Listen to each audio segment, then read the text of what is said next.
hasa za kigeni kwenye eneo la kuingia ubia,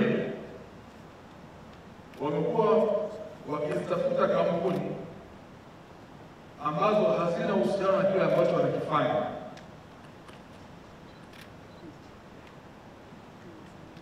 Yaani kampuni ya kutoroka inakwenda kuingia ubia na kampuni ya stationary.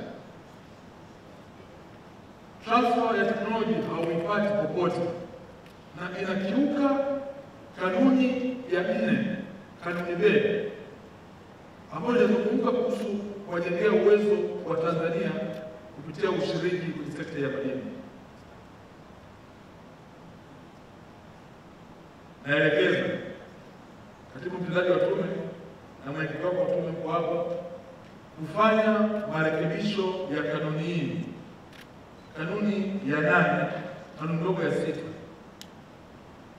ili mtu yoyote anakuja kufanya kazi nchini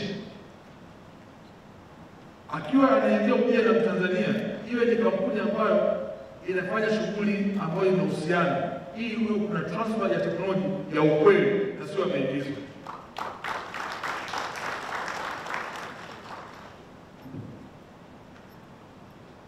Eneo lingine ambalo nataka nisemee siku ya leo ni utayari wa sekta binafsi. Ndugu zangu wa Tanzania, tuna fursa kubwa sana kwenye sekta ya madini ambayo kuna baadhi ya maeneo hayajaguswa kabisa.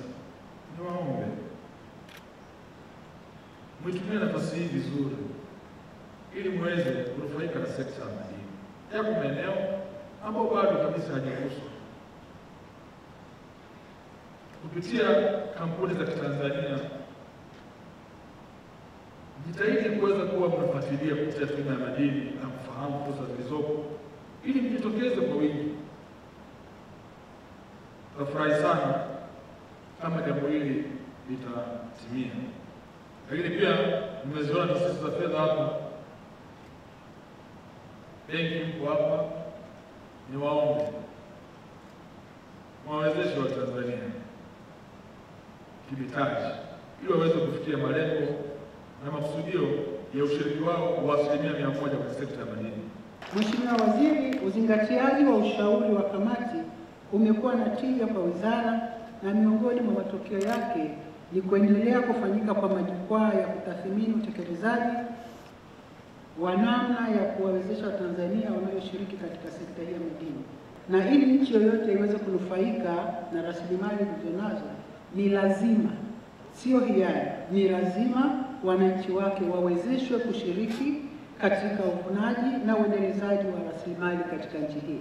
Kwa hiyo tunaposhirikisha wananchi wa kawaida na wanapokuwa wanaungana na wenzetu wenye ujuzi katika masuala mazima madini, lakini pia katika utoaji wa huduma kwenye migodi hiyo, hili ni tako ambalo serikali yetu imesema ni lazima iweze kutekelezwa, na hili linafanyika chini ya uongozi wa Mheshimiwa wetu Rais Shupavu, Rais wa Jamhuri ya Muungano wa Tanzania Dr. Samia Suluhu Hassan. Mheshimiwa Waziri, ni wazi kwamba kupitia jukwaa hili wadau mbalimbali watakutana na kubadilishana uzoefu kama ambavyo wameanza toka jana, mafanikio na changamoto katika kutekeleza ushirikishwaji wa Tanzania kwenye sekta ya madini. Ni rai ya kamati kwamba kuona maoni na mapendekezo yanayoibuliwa katika uwasilishaji wa mada na mijadala mbalimbali itakayofanyika yanazingatiwa na serikali na kuendelea kuboresha ushirikishwaji wa Watanzania katika sekta ya madini. Binafsi nichukue nafasi hii kukupongeza wewe Mheshimiwa Anton Peter Mavunde, waziri wetu wa madini, ambapo umeendelea kufanya sekta hii kuwa na mchango mkubwa kwenye pato la taifa letu, kuongeza ajira kwa Watanzania na kusimamia kwa karibu uwezeshaji wa ushiriki wa Watanzania kwa namna mbalimbali katika mnyororo wa thamani wa shughuli za madini. Ndugu mgeni rasmi, kiuchumi mkoa wa Mwanza kwa takwimu za mwaka 2023 unachangia kwenye pato la taifa la nchi yetu GDP kwa trilioni 13.5.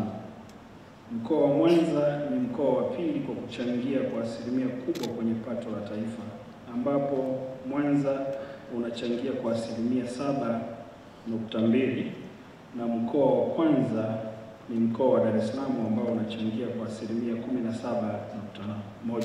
Sisi kama serikali ya mkoa tupo tayari wakati wote kutoa ushirikiano kwenu. Binafsi nimekuwa na utaratibu kukutana na wadau mbalimbali, ikiwa ni pamoja na kuwatembelea, kuona shughuli zao na kusaidia kutafuta ufumbuzi wa changamoto ambazo zimekuwa zinawakabili. Ndugu mgeni rasmi, nitumie fursa hii pia kumpongeza na kumshukuru sana Mheshimiwa Dr.